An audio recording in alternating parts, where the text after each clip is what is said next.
Hey, it's Matt from Cast Labs, and today we're going to be looking into traction.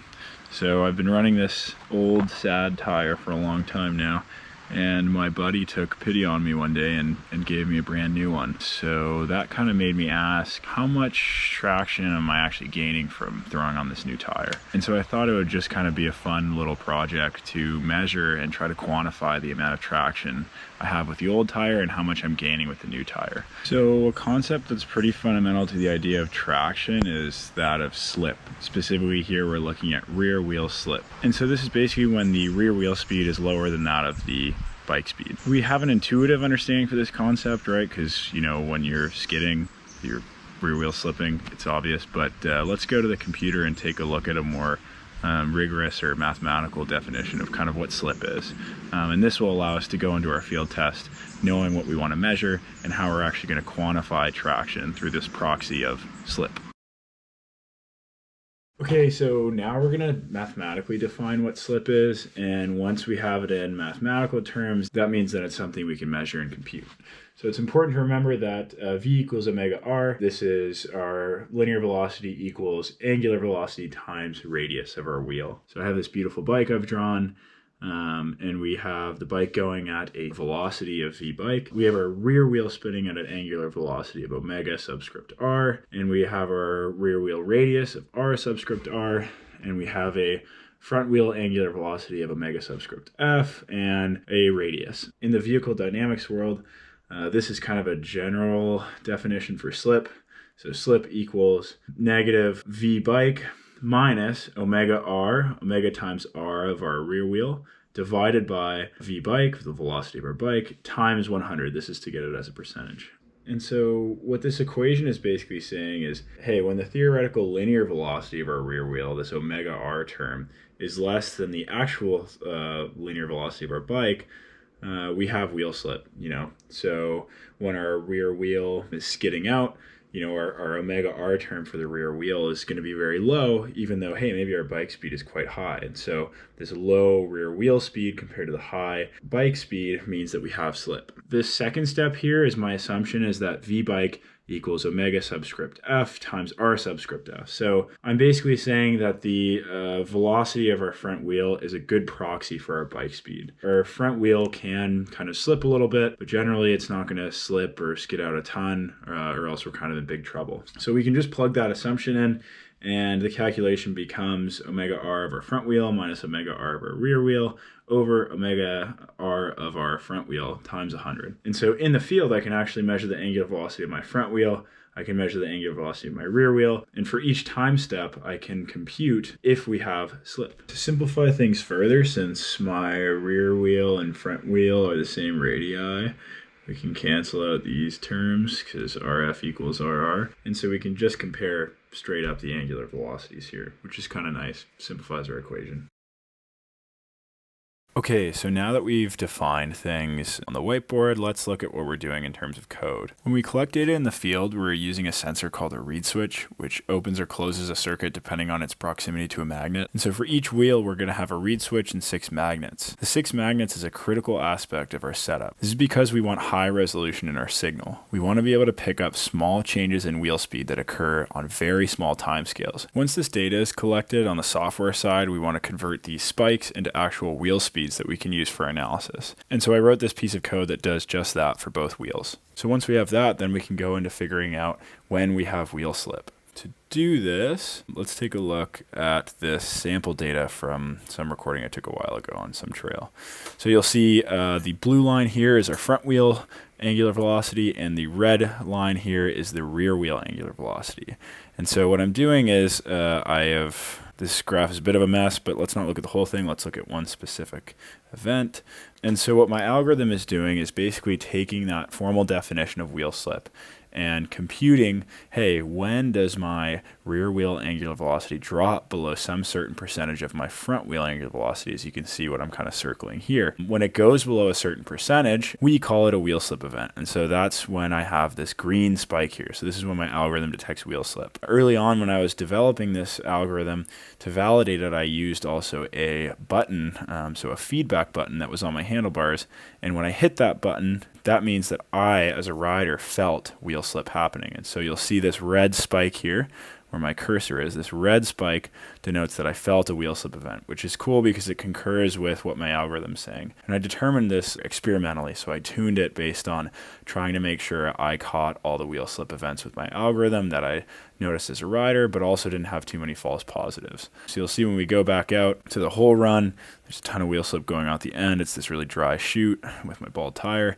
You'll see I'm noticing these kind of wheel slip events, and I'm picking them up with my algorithm.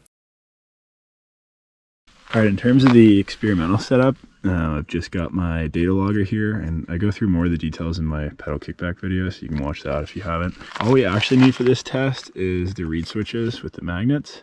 I have potentiometer stuff on, but we just need these reed switches, and we're just going to be comparing front wheel speed with rear wheel speed. And then we're comparing against, obviously, this brand new tire.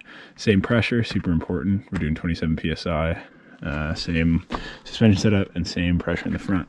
And then so all we're changing is the tire in terms of wear. Back at a undisclosed trail that's maybe in Santa Cruz. I guess it's not that secret. There's a video of Lemmy obliterating this trail. It's pretty sick. Let's do it. The trail starts with a scary step down. Yeah, so long. Probably doesn't look that scary on the video, but it's big. It's scary for me at least. Alright, keep her under control here. Shoot. Take her easy into it.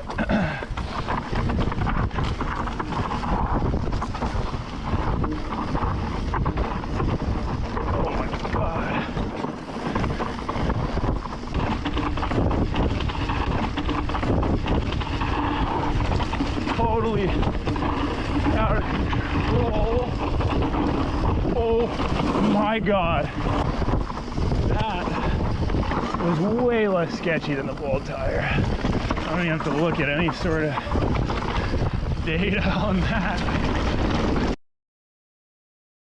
Okay, so we've done our field test, which involved 3 runs on the bald tire, followed by 3 runs on the new tire.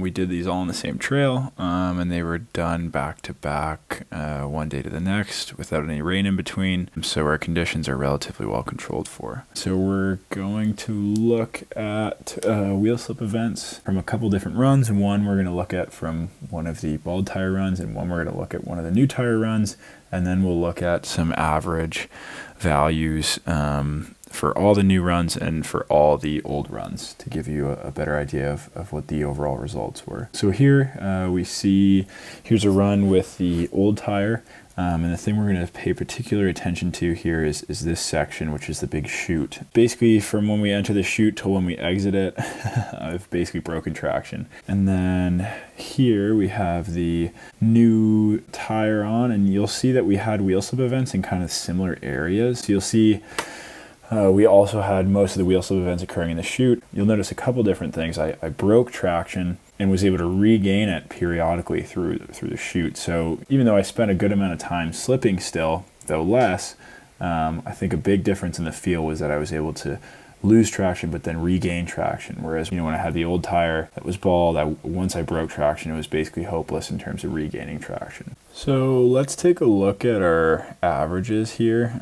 So I took the average time we spent slipping with the bald tire for the 3 runs and compared that with the average time spent slipping for the fresh tire for those 3 runs. So you can see the bald and the freshie here. And we spent a good amount of time less on average slipping with a new tire. That being said, there was kind of a high variability in the amount of time slipping. So I went ahead and did some statistical analysis to see, hey, are our differences actually statistically significant? And one interesting and maybe disheartening thing that I found is you can kind of maybe ignore the statistical jargon. I'll just maybe focus on this p-value here is that we found that these results actually weren't really statistically significant. So what a p-value tells you is that, hey, if our two different populations, or our two different kind of test conditions that we did with the new tire and the bald tire, if those actually in real life didn't have any differences, they were from the same quote-unquote population, there's actually a 42.8% chance that these are the results that we'd see. So we're a little bit better than a coin toss, but basically what this is saying is that, hey, there's a good chance that there's not really a big statistically significant difference between, the new tire and the old tire. That being said, I did feel a big difference, between the two. And so I was resolved to not be defeated by my high school statistics class. And so what I did next was actually save the magnitude of the slip values we calculated. So if you remember the slip values I showed, or that slip definition I showed you on the whiteboard earlier, you'll remember that it kind of gives us this percentage with which the front and the rear wheel speeds differ. On the right, I have the chute pulled up from a run with the old tire. You'll see this difference, this kind of area between the blue and the red curve is really big. We have a really big difference in the speed of the front and the rear wheels. You'll notice on the left side, not only do we have these kind of moments where I'm able to regain traction, which I think explains a lot, but these values differ a lot less between the front and the rear wheel. Okay, so I went back and I calculated the average slip values. So the average slip value of the bald tire is 37.3%. So that means our bald tire is 37.3% slower in rotation than the front. Our freshie is a lot lower than that. It's 29.4%. So this is saying that, hey, we're spending less time slipping. That might not be statistically significant, but maybe, this average slip value being a lot less for the new tire means that, while the amount of time might not be so different, the actual feeling we get because we're slipping, with this lower magnitude is better or different. And so how do the statistical results bear out? Are we fated to have the same statistically insignificant result as the average time spent slipping? Well, let's take a look. Here are statistical results of time slipping and also of that slip value. So the simplest thing to look at is the p-value here. We see, we're a little better than a coin toss with time slipping. It looks like there might actually be a statistically significant difference between the slip values. If we're being really rigorous about our statistics here, I think p-values that people like to see for what I did, which is a two-tailed t-test, is something like 5 or 10%. So we're still, flirting with the realm of statistical insignificance, but it is still a lot more convincing of a p-value than we saw with a time slip. Okay, so let's kind of recap our results. So we did 3 runs of the new tire and 3 runs of the old tire. So we actually spent about 8.5 seconds less slipping with the new tire on average than the old tire.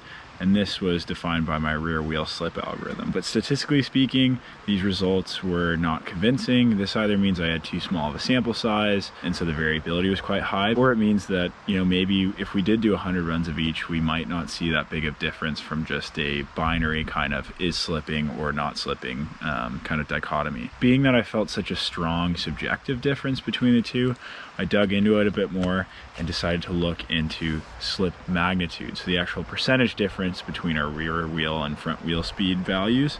The rear wheel speed was a lot closer than that of the front with the new tire as opposed to the old. So this tells us the nature of a traction loss event with the new tire might actually be less severe than with the old tire. Putting this all together, we see that there might be a difference in the amount of time we spend slipping. The type of slip might be different. The severity of the slip event might be different. And then also our ability to regain traction after our traction is lost is better with the new tire. So these 3 things kind of sum to paint a little more of a comprehensive picture of the traction differences between old and new tires. So what did we learn from this little test? We learned that things tend to be a lot more complicated in the real world than I guess we imagine in our heads, and traction is one of these things.